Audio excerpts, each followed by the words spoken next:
কুরআনুল কারীম পঞ্চম নম্বর সূরা মাইদার ২৭ নম্বর আয়াতে কারিমার উপরে আজকের সংক্ষিপ্ত খুতবা। প্রিয় উপস্থিতি, গত কোরবানির সময় আপনাদের সামনে আলোচনা করেছিলাম আংশিক। এবারে চেষ্টা করা হবে পরিপূর্ণ বিষয়টি তুলে ধরার জন্য। কোরআনুল কারীমে কুরবান শব্দ দিয়ে সরাসরি কুরবানি এই শব্দটা এসেছে ৩ জায়গায়। কয় জায়গায়? ৩ জায়গায় এসেছে কুরবান। ১১৪ সূরার ৬৬৬৬টি আয়াতের মধ্য থেকে কুরবান শব্দটা এসেছে কয় জায়গায়? ৩ জায়গায়। আর সমার্থক শব্দ এসেছে ৩ জায়গায়, যে শব্দ দিয়ে আল্লাহ কুরবানি বুঝাতে চেয়েছেন। তাহলে টোটাল কুরআনুল কারীমে কুরবানির আলোচনা এসেছে ৬ জায়গায়। তার ভিতরে অন্যতম হলো, তো বললেন ধন্যবাদ। প্রিয় ভাইরা আমার, আল্লাহ সুবহানাহু ওয়া তাআলা এই ৬ জায়গায় কুরবানির বিষয়ে আলোচনা করেছেন। গুরুত্বপূর্ণ হলো, আল্লাহ সুবহানাহু ওয়া তাআলা বলেন, ওয়াতলু আলাইকুম নাবা আবনা আদম বিল হক। ওয়াতলু আলাইহিম, আল্লাহ বলছেন আদমের 2 পুত্রের 2 সন্তানের ঘটনাবলী, সত্য ঘটনাটা আপনি আপনার উম্মতের সামনে উপস্থাপন করুন, তাদেরকে শোনাই দিন। ওয়াতলু, জানাই দিন, শোনাই দিন। আলাইকুম নাবা আবনা আদম বিল হক। তাহলে এই কুরআনুল কারীমটা নাজিল হয়েছিলেন বিশ্বনবী মুহাম্মদুর রাসূলুল্লাহ সাল্লাল্লাহু আলাইহি ওয়াসাল্লামের উপরে। আপনাদের কাছে আমার প্রশ্ন, আল্লাহর রাসূল কি কখনো মিথ্যা কথা বলতেন? আল্লাহর রাসূলের কাছে কুরআনুল কারীম যে এসেছে, এটার কম বেশি করে উনি মানুষের সামনে কোনোদিন উপস্থাপন করছেন?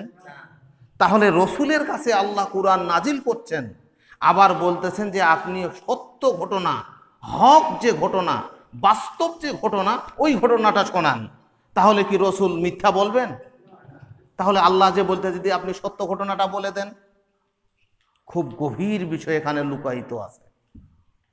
আল্লাহ বলছেন নাবা আবনা আদম বিল হক, আপনি আদমের 2 পুত্রের সঠিক ঘটনাটা, সত্য ঘটনাটা, আসল ঘটনাটা বলেন। এই হক বুঝাতে গিয়ে আল্লাহ পাক রাব্বুল আলামিন বিশ্ব নবীর কাছে নাজিল করে পৃথিবীর মানুষের জন্য নমুনা হিসাবে দিয়েছেন, এই জন্য যে কুরআনুল কারীমের কথা বলতে গিয়ে, আলোচনা করতে গিয়ে কোনো কম বেশি করা যাবে। আপনি যে কথাটা আল্লাহ যেটা দিয়ে যা বুঝাতে চেয়েছেন, যেটা দিয়ে আল্লাহ জাতিকে যা করাতে চেয়েছেন, মানুষ আপনার ওই গোটা জাতি যদি, টোটাল জাতি যদি আপনার বিরুদ্ধেও যায়, তারপরও কোরআনের যে হক কথা, যে সত্য কথা, ওটাই বলতে হবে। খুব মারাত্মক ব্যাপার। রাসূলের কাছে এই আপনি সত্য ঘটনা বলেন, হক কথা বলেন, আসল ঘটনাটা বলেন, এটা দিয়ে আল্লাহ বুঝাতে চেয়েছেন আপনার পরে আপনার উম্মতদেরও দায়িত্ব থাকবে এই কুরআনটা জাতির সামনে পেশ করার। আপনি, আপনার কাছে আমি হক বলার জন্য নির্দেশ দেওয়ার কারণে পরবর্তী আপনার কোনো উম্মত যেন এই কোরআনের সত্য কথাটাই উপস্থাপন করেন, কোরআন বলতে গিয়ে যেন কোনো কমও না করে, বেশিও না। আমার বন্ধুগণ, এই গত উপজেলা নির্বাচন হইল না? আমাদের সদরত হয়েছে কিনা? হয়েছে। আমার বাড়ির পাশে যাচ্ছে, আর ভোটাররা দূরে চলে, মানে যারা ভোট চাইতে যাচ্ছে দূরে চলে যাইতেছে। 3টা centre, KBM centre, Sikdar centre, আর হলো তাজপুর সেন্টার। 3 সেন্টারে আমি ঘুরছি। মানে আমার কাজে আমাকে আসতে হয়েছে। যে মুষ্টিময় লোকগুলি ছিল, একজনও এসে কাছে বলল না, হুজুর ভোটটা দেন, হুজুর ভোটটা দেন। তাহলে না বলার কারণটা কি? না, ওনারা জানে এই লোকটা চিহ্নিত, বললেও দিবে না, না বললেও দিবে না। এই জন্য টোটাল সময়টা, নির্বাচনী সময়টা নমিনেশন দাখিল করা থেকে নিয়ে ভোটের আগ দিন পর্যন্ত আল্লাহর কসম একটা মানুষ এসে বলল না ভোট দেন। ভোট সেন্টারে যে 3টা ঘুরলাম তারপরও কেউ বলল না যে হুজুর ভোটটা দেন। তাহলে পার্থক্য আলাদা হয়েছে কিনা? এটাই সফলতা। আমি মনে করবো এটা সফলতা। প্রিয় বন্ধুগণ, আমি কোন দল করেন কোন দল না করেন এরকম কোনো বক্তব্য কোনোদিন দিছি? আমি ব্যক্তি হিসাবে একটা যে কোনো দল করি কি করি না? করি। আমি আমার দলের দিকে আপনাকে কেন টানবো? আপনি ইসলামের দিকে থাকবেন, আপনাকে আমি ইসলাম মানতে বলবো, তাই কি না? কিন্তু বিষয়টি হলো এমন একটা দল করবেন, এমন একটা দলের সমর্থক হবেন, কর্মী হবেন, যেটা করলে আপনি আল্লাহ ও আল্লাহ রাসূলের আস্থাভাজনে পরিণত হতে পারবেন। এই কথা আমার বলা নৈতিক দায়িত্ব। এমন একটা দল, এমন একটা ব্যক্তির কর্মী আপনি হতে পারবেন না যেটা হইলে পরে আপনার ইহকাল পরকাল দুটোই নস্যাৎ হয়ে যাবে। আল্লাহ রাব্বুল আলামিন এই কুরবানির শিক্ষা দিতে গিয়ে বিশ্বনবী মুহাম্মদুর রাসূলুল্লাহ সাল্লাল্লাহু আলাইহি ওয়াসাল্লামের কাছে নাজিল করে বললেন, ওয়াতুলু আলাইকুম নাবা আবনা আদম বিল হক। হে রাসূল, আদম আলাইহিস সালাতু ওয়াস সালামের প্রথম নবী তার 2 পুত্রের সঠিক ঘটনাটা, আসল ঘটনা, সত্য ঘটনা তোমার জাতির সামনে উপস্থাপন করো। তাহলে সত্য ঘটনাটা কি? আল্লাহ সুবহানাহু ওয়া তাআলা আদম আলাইহিস সালাতু ওয়াস সালামকে সন্তান দিতেন জোড়ায় জোড়ায়। সন্তান দিতেন একসঙ্গে 2টা সন্তান আসতো, একটা ছেলে আর একটা, পরবর্তীতে আবার সন্তান আসতো একটা ছেলে আর একটা। আল্লাহ সিস্টেমটা তখন কেমন দিলেন দেখছেন? প্রথমে যে ছেলেটা আর মেয়েটা জন্মগ্রহণ করেছিল, প্রথমের ছেলে দ্বিতীয়ের মেয়ে, আর দ্বিতীয়র ছেলে প্রথমের। তাহলে ওই দ্বিতীয় যে ছেলেটা হয়েছিল ওর চেয়ে পূর্বের মেয়েটার বয়স কম না বেশি? তাহলে ইসলাম বলতেছে এই দুনিয়াতে বিয়ে করতে গিয়ে ছেলে মেয়ের যদি বয়সের ব্যবধান কম বেশি হয় তাতে শরীয়তে কোনো বাধা নাই। এখন প্রশ্ন হলো, প্রথম যে ছেলে জন্মগ্রহণ করেছিলেন তার নাম হলো হাবিল। তার নাম কি? আর দ্বিতীয় স্তরে এক মেয়ের সাথে যে ছেলে গ্রহণ করেছিলেন তার নাম হলো কাবিল। তো আপনারা জানেন হাবিল এবং কাবিল। তাহলে হাবিল বিয়ে করবে কাবিলের সাথে যে জন্মগ্রহণ করেছে যে বোন তাকে, আর কাবিল বিয়ে করবে হাবিলের সাথে যে বোন জন্মগ্রহণ করেছিল তাকে। বিষয়টা হলো কাবিলের সাথে যে বোনটা জন্মগ্রহণ করেছে, হাবিলের সাথে যে বোনটা জন্মগ্রহণ করছে, ওর তাকে 100 গুণ বেশি সুন্দর, ওর চাইতে এখন তার পিতা আদম আলাইহিস সালাতু ওয়াস সালাম, একদিকে তাদের পিতা, অপর দিকে উনি আল্লাহর পক্ষ থেকে একজন নবী। পিতা আদেশ দিচ্ছেন সন্তানকে কি? আমাকে বাতাস করবেন নাকি? না, কোশ্চেন লাগবে না। একদিকে পিতা আর আরেকদিকে নবী। পিতার আদেশ আর হলো বাবার আদেশ। পিতা এবং মাতা কাউকে যদি কোনো আদেশ করেন, সে আদেশটা যদি শরীয়ত পরিপন্থী হয়, ভালো করে বুঝে নেন। আমার পিতা এবং মাতা আপনাকে আমাকে একটা আদেশ করতেছেন, সেই আদেশটা শরীয়ত পরিপন্থী, তারপরও পিতা মাতার উপরে রাগ করে ওই আদেশের বিরুদ্ধে অবস্থান করে তাদের সাথে রাগ করা যাবে না। আস্তে করে তাদেরকে বুঝাতে হবে যে এটা শরীয়ত পরিপন্থী। আদম আলাইহিস সালাতু ওয়াস সালাম 2 সন্তান যখন বিবাহ বয়সে উপনীত হলো, তখন 4 জন ছেলে মেয়েকে এক জায়গায় ডাকছে। ডাকার পরে বলতেছে, বাবা শোনো, মারা শোনো, তোমাদের তো বিয়ের বয়সে উপনীত হয়েছে, তোমরা আল্লাহর পক্ষ থেকে সিদ্ধান্ত এসেছে। কার পক্ষ থেকে সিদ্ধান্ত এসেছে? আল্লাহর পক্ষ থেকে সিদ্ধান্ত এসেছে তোমাদের বিয়ে দিতে হবে। এখন আপনাদের কাছে প্রশ্ন হলো, আল্লাহর পক্ষ থেকে যে সিদ্ধান্তটা এসেছে ওইটা পৃথিবীর মানুষ মানতে বাধ্য না অবাধ্য? শুধু বিয়ে কেন্দ্রিক সিদ্ধান্তটা মানতে বাধ্য, না বিয়ের আনুষঙ্গিক বাহিরে যে আল্লাহর সিদ্ধান্ত দেওয়া আছে ওইটাও মানতে বাধ্য? ওইটাও, অর্থাৎ আপনার আমার জীবন পরিচালনার ক্ষেত্রে আল্লাহর পক্ষ থেকে যে ফায়সালা এসেছে, যে সিদ্ধান্ত এসেছে, যে বিধান এসেছে, যে নিয়ম এসেছে, যে নীতি এসেছে, যে নৈতিকতা এসেছে, একজন মানুষ প্রত্যেকটা নিয়ম এবং নীতি, আদেশ এবং নিষেধ নিঃসন্দেহে মানতে বাধ্য। যদি না মানেন, যদি না মানি যে কোনো নির্দেশ, এখন এটা বিয়ের ব্যাপারে আল্লাহ আদমের মাধ্যমে নির্দেশ দিচ্ছেন, এরপরে আপনাকে আমাকে পারিবারিক নির্দেশ দিবেন, আমাকে সামাজিক জীবন পরিচালনায় আল্লাহর পক্ষ থেকে দেওয়ার নির্দেশ আছে না নাই? এরপরে রাষ্ট্রীয় জীবন পরিচালনা করতে গিয়ে আপনি কি সিস্টেমে আপনার জীবনটা পরিচালনা করবেন, আল্লাহর এই সিস্টেমে সিদ্ধান্ত দেয়া আছে না নাই? এরপরে আন্তর্জাতিক জীবন পরিচালনায় আল্লাহর পক্ষ থেকে দেয়া সিদ্ধান্ত আছে কিনা?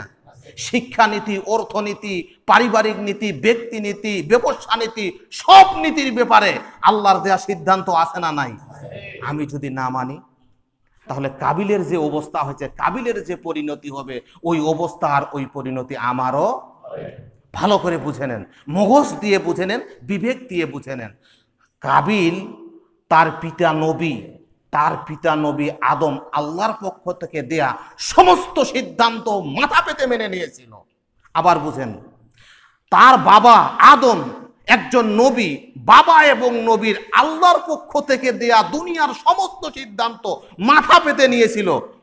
মাত্র একটা সিদ্ধান্ত তার পিতা, তার বাবা নবীর একটা সিদ্ধান্ত মানে নেই, সেটা সিম্পল একটা সিদ্ধান্ত, বিয়ে কেন্দ্রিক।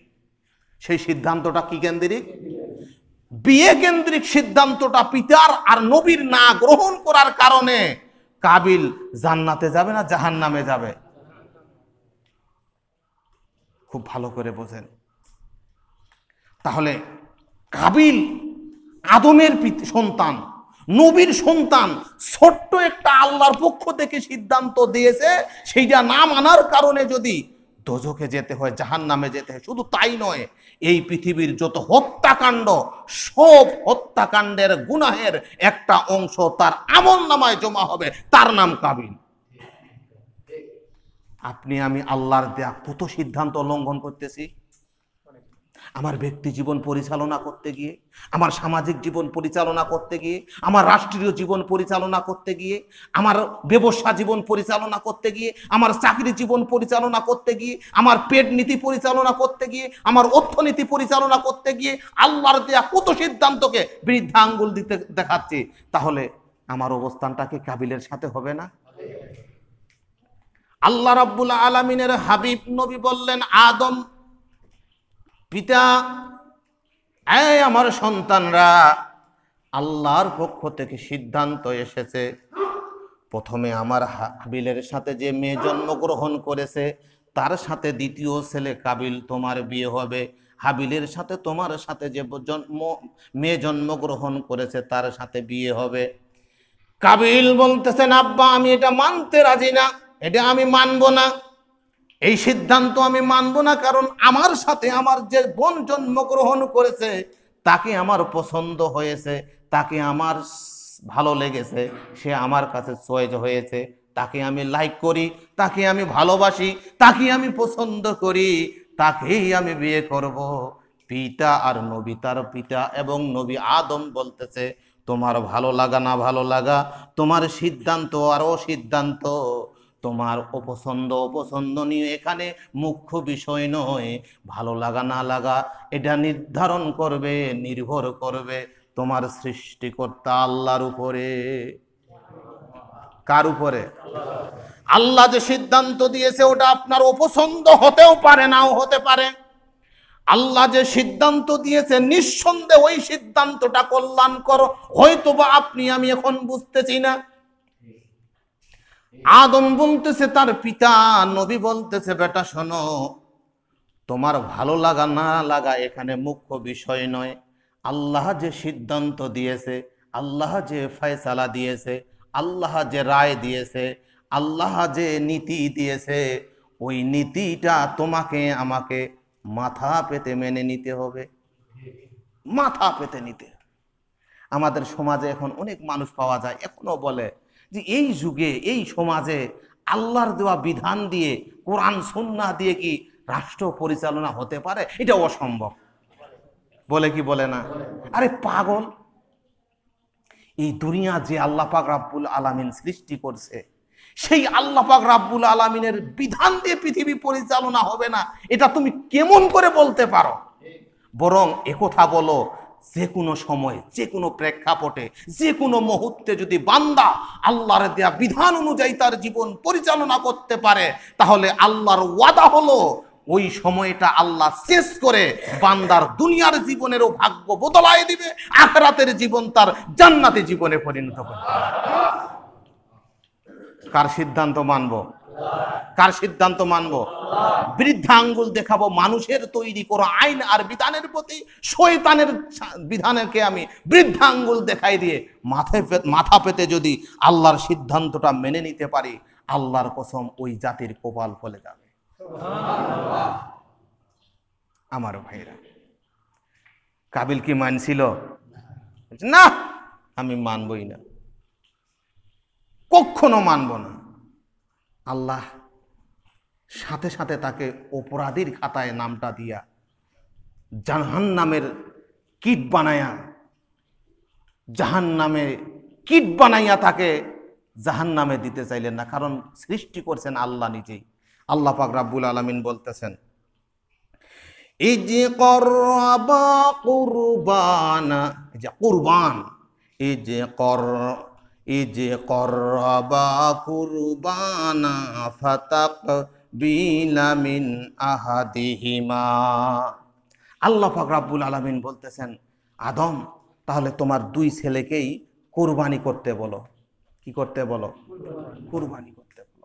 আমি এই কথাটা গতবারও বলেছিলাম। বাহরাইন এয়ারপোর্টে যখন আমি, তখন দেখতেছি এয়ারপোর্টের বাইর থেকে জানালা দিয়ে দেখা যাচ্ছে ওই দেশের বিভিন্ন বাড়িতে জাতীয় পতাকা উঠতেছে। সাথে আমার একজন ছেলেটি ভাই ছিল, ও ওই দেশে কর্মরত, সেও দেশে আসতেছে। আমি তাকে বললাম, এখন তো আন্তর্জাতিক কোনো খেলা চলতেছে না, এতগুলি জাতীয় পতাকা উঠতেছে কেন? তখন উনি বললেন, দি হুজুর শোনেন, এই বাহরাইন দেশ অর্থাৎ মুসলিম দেশের নীতি আর রীতি হলো, এই দেশে যদি কোনো অভিভাবকের ছেলে কিংবা মেয়ে বিবাহ দেওয়ার বয়সে উপনীত হয়, যে ছেলেটাকে বিয়ে দিতে হবে, মেয়েটাকে বিয়ে দিতে হবে, তখন উনি উনার বাড়িতে জাতীয় পতাকা উড়াই দেয়। সুবহানাল্লাহ। কি পতাকা উড়াই দেয়? জাতীয় পতাকা উড়াই দেয়। তার মানে আমার ছেলে বিয়ে দেওয়ার মতো বয়সে উপনীত হয়েছে, আমি যদি দেখি এই বাড়িতে পতাকা উঠতেছে, তাহলে মনে করতে হবে ওই বাড়িতেও কোনো ছেলে অথবা মেয়ে বিয়ে হবে। তখন এই অভিভাবক ওই অভিভাবকের ওই বাড়িওয়ালার সাথে যোগাযোগ করে, ওই বাড়িওয়ালা এই বাড়িওয়ালার সাথে যোগাযোগ করে। ওই দেশে কি ঘটকের কোনো খাওয়া আছে? আছে?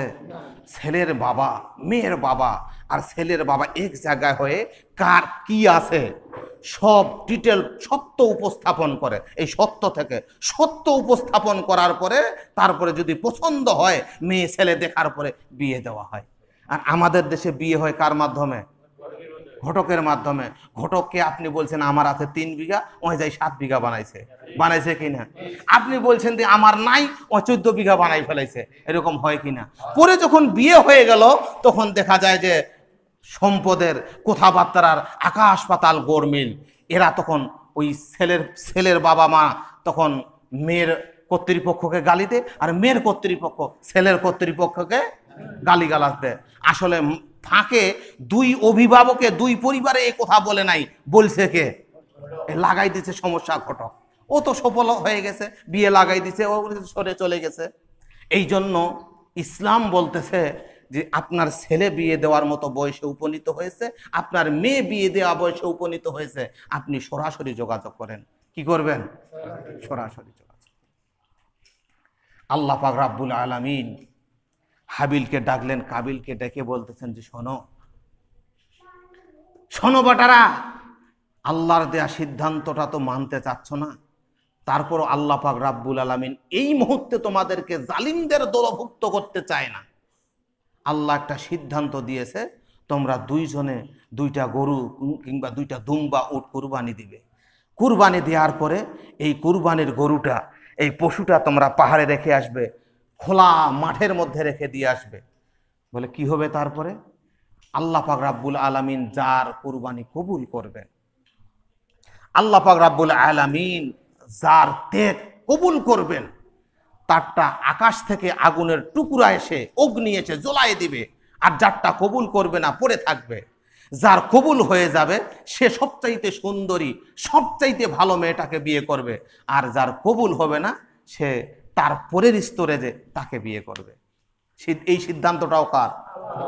দুইজন দুইটা কোরবানি দিলেন। কোরবানি দেওয়ার পরে আল্লাহ সুবহানাহু ওয়া তাআলা, ইখলাস আছে কার? হাবিলের। সিদ্ধান্ত মেনে নিয়েছে হাবিল, একদিকে তার পিতার সিদ্ধান্ত মেনে নিয়েছে, অপর দিকে আল্লাহ পাক রাব্বুল আলামিনের সিদ্ধান্ত। আল্লাহ যে বিধান দিয়েছে, আল্লাহ যে ফয়সালা দিয়েছে, আল্লাহ যে হুকুম দিয়েছে, আমি ওই আমার আল্লাহর বিধান, আল্লাহর সিদ্ধান্ত, আল্লাহর আইন, আল্লাহর রায়, আল্লাহর ফয়সালা, আল্লাহর হুকুম অক্ষরে অক্ষরে মেনে নিয়ে নিলাম। আল্লাহ পাক হাবিলের উপরে সন্তুষ্ট হয়ে গেছে। আল্লাহ সুবহানাহু ওয়া তাআলা তার কুরবানি কবুল করলেন। আকাশ থেকে অগ্নিকুণ্ড এসে জ্বালিয়ে ওর কুরবানি ভর্ষ হয়ে গেল, কাবিলের কুরবানি পড়ে থাকলো। কাবিল দেখতেছে আমি তো সফল হইতেছি না। এই পৃথিবীর মানুষের একদল মানুষের অভ্যাস হলো, সে যখন সফল হবে না, হইতে চাইবে না, সে যখন দেখবে যে আমি বিজয় হব না, তখন সে বিকল্প পথ অন্বেষণ করে। বিকল্প পথ, প্রতিপক্ষ সে আর রাখতে চায় না, প্রতিপক্ষ আর সে প্রতিপক্ষ রাখতে চায় না। সিদ্ধান্ত গ্রহণ করে যে আমি তাকে মেরে ফেলে হলেও সফল হব, ক্ষমতায় টিকে থাকবো, আমার মসনদে থাকবো, আমার চেয়ার আমার দখল করতেই হবে। এটা হত্যাকারীদের সিদ্ধান্ত। কার সিদ্ধান্ত? কাবিল বলতেছেন আব্বু শোনো, শেষ সিদ্ধান্তটা জানায়ে দেই। আমার সাথে যে বোন জন্মগ্রহণ করেছে, আপনি পিতা হিসাবে যদি তার সঙ্গে আমাকে বিয়ে না দেন, তাহলে আমার সিদ্ধান্তটা আমি জানিয়ে দিচ্ছি। আমার আপন মায়ের পেটের ভাই, তোমার জন্মসূত্রে আমরা দুই ভাই হাবিল এবং কাবিল। পিতা হিসাবে আপনাকে আমার সিদ্ধান্তটা জানিয়ে দিচ্ছি। কাবিলের কারণে সে যেহেতু আমার প্রতিপক্ষ দল, আমার বিপরীত পার্টি, আমার বিরোধী দল কিংবা সরকারি দল, এই লিডারকে, আমার প্রতিপক্ষকে আর আমি দুনিয়াতে বেঁচে রাখবো না। তাকে মেরে ফেলে হলেও আমার সাথে জন্মগ্রহণ করাবন, আমি তাকে বিয়ে করবই।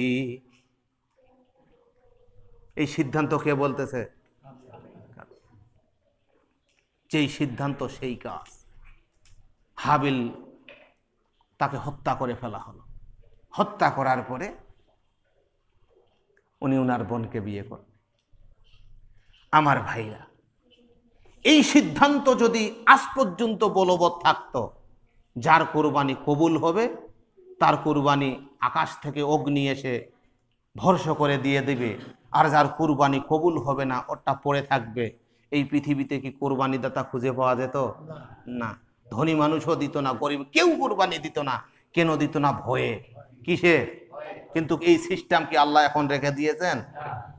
ভালো করে বুঝে নেন, মগজ দিয়ে বুঝে নেন। দুনিয়াতে এই সিদ্ধান্ত বলবৎ না থাকলেও এর সুফল বা কুফল আখিরাতে পাওয়া যাবে কি যাবে না? অবশ্যই যাবে। দুনিয়ার সফলতা বড় সফলতা নয়, দুনিয়ার সফল বড় সুফল নয়, আখিরাতের সফলতা, আখিরাতের সুফল হলো সবচাইতে বড় সুফল। এজন্য আপনাদেরকে আমি উদাত্ত আহ্বান জানাবো, সামনে কোরবানি আসতেছে।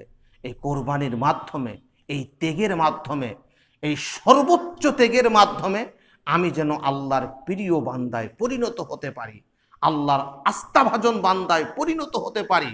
আল্লাহ পাক রাব্বুল আলামিন যেন আমার এই কোরবানিটা কবুল করেন, এই সিদ্ধান্ত আপনাকে আমাকে নিতে হবে।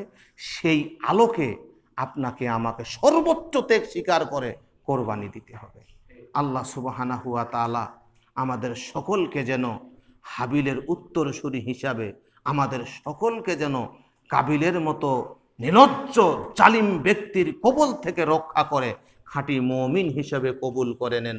সকলেই বলি আমিন। ওয়া আখিরু দাওয়াহুম আনিল হামদুলিল্লাহি রাব্বিল আলামিন।